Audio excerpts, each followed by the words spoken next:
So the second trend we talked about has to do with language discrimination. Language issues may reveal discrimination based on national origin. And we really look at that from three different perspectives. And the first is accent discrimination. Can I discriminate against someone on the basis of accent? Maybe is your answer. The test is, does the accent materially interfere with the ability to perform their job duties? Does the accent interfere with what it is that you hired the employee to do? And there's a difference between a discernible foreign accent and one that interferes with communication skills. And it may be related. An employer can base their employment decision on accent if effective oral communication in English is required to perform the job duties and the individual's foreign accent interferes with their ability to communicate. So the job has to be one in which effective oral communication in English is required and that the individual's accent interferes with their ability to communicate. So if, for instance, you had a hotel and you hired a concierge, and a concierge, their job is to interact with the patrons of the hotel, to give directions where necessary, to tell you how to catch a cab or where to find the local metro station or the good restaurants to eat at.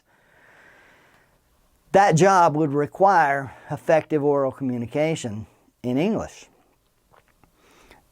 If I hire someone who is from Ghana and he has a thick Ghanaian accent, and patrons of the hotel are unable to understand him as he gives directions or provides instructions, then in that case the hotel could terminate him or could move him to a position where that sort of communication is not required. So if I move you not to the front desk, but I move you to more of a janitorial position, you can do that, even if there's a loss of wages or benefits, as long as you can establish that this person, because of his accent, could not communicate and could not do the job that they were hired to do. So an employer can discriminate on accent, but only if the accent is materially affecting the employee's ability to do the job.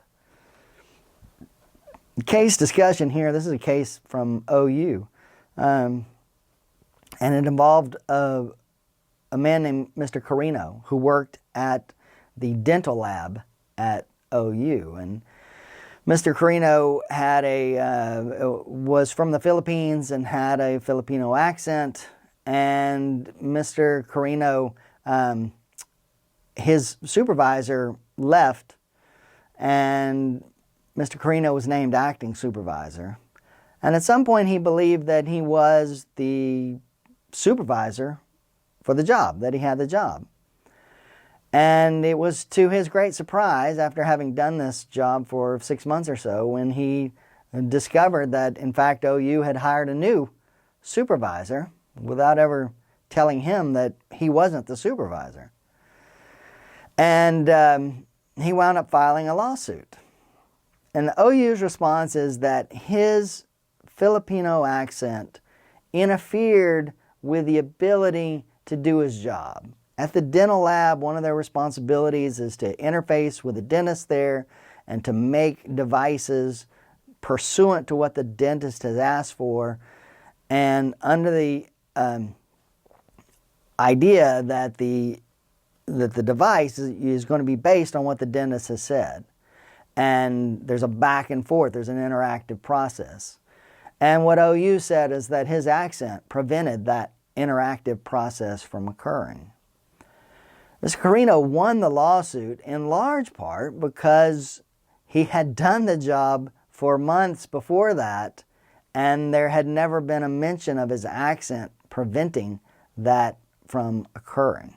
So in this case, Mr. Carino won because his accent did not interfere, and we know that because he had done the job for a long time without criticism. Another aspect of language discrimination has to do with fluency requirements. Can I have a job where I require the worker, the employee, to be fluent in English? Fluency may indicate national origin discrimination. Am I really hiring for that position based on English language fluency, or do I simply want to exclude those people that are not fluent in English? So a fluency requirement is permissible only if fluency is required for the effective performance of the position for which it's imposed. The employer should not demand a greater degree of fluency than what is necessary for the relevant position.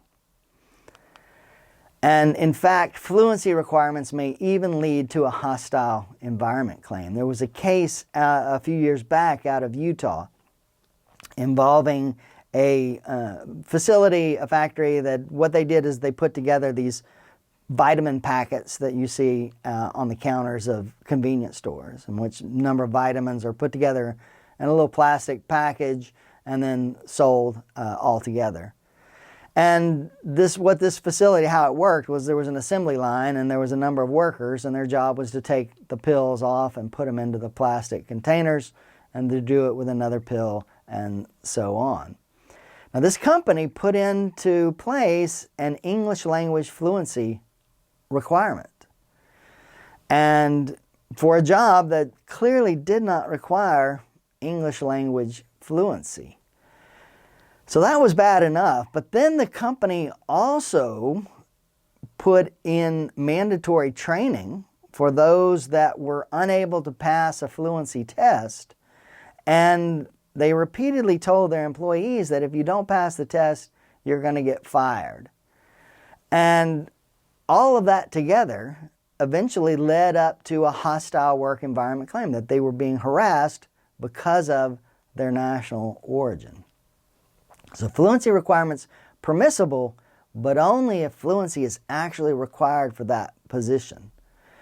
Foreign language fluency may be a requirement. I may require you to speak 2 languages. If you go down to the Rio Grande Valley in Texas, virtually every store or restaurant that you go into will feature a staff that is able to communicate both in English and Spanish.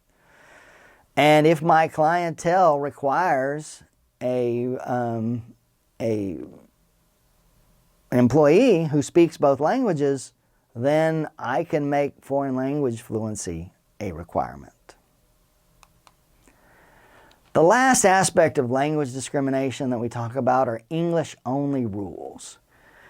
Only using English at work. Sometimes employers have rules prohibiting communication in any language other than English. And that is sometimes permissible, but only if it's adopted for non-discriminatory reasons. There must be a basis for the policy that is separate and apart from discrimination on the basis of national origin. For instance, in this case, Perez versus the New York Presbyterian Hospital. In this case, Mr. Perez was a nurse. He was Hispanic. He spoke Spanish fluently, and he was hired at the hospital in New York. Now, the hospital had a rule that all communication with the patients had to be in English. Even if the patient was Spanish, they had to bring in a translator, and the communication had to be in English, and then the translator translated only what was said in English. The hospital had what was called a no-splitting policy, which they did not want their patients to hear one message from one care provider and another message from another care provider. They wanted a unified message to get to the patient. Now, they didn't forbid speaking English in conversation, but oftentimes people will look to someone who speaks their language and say, what did the doctor mean? What did the doctor say? What do you think? And so the hospital had this no-splitting policy, which Mr. Perez violated, in large part because he says, I speak Spanish, the patient speaks Spanish, why shouldn't I not communicate with them in their native language? And the court said, no, that violates the no-splitting policy. And the court, or the hospital said that it violated the policy, and the court agreed with the hospital to say that this was a rule that was not adopted for discriminatory purposes, but instead was there for a good policy, which is to say presenting a unified message to patients. It is justified if you can show that it's a business necessity, that if it's needed for an employer to operate safely or efficiently. In this case, Garcia versus Spun Steak, this is a case in which the notion of safety, health and safety, if I can establish that I have a rule and the focus of that rule is health and safety, it's much more likely that that rule is acceptable, even if it has a disparate impact on individuals that do not speak English. So in this case, Garcia versus Spun Steak, there was a company that did meat processing.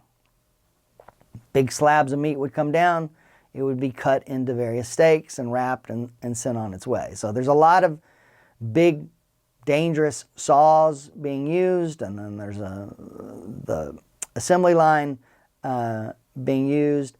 And the company put into policy an English-only rule, that if you were on the line, you had to speak English.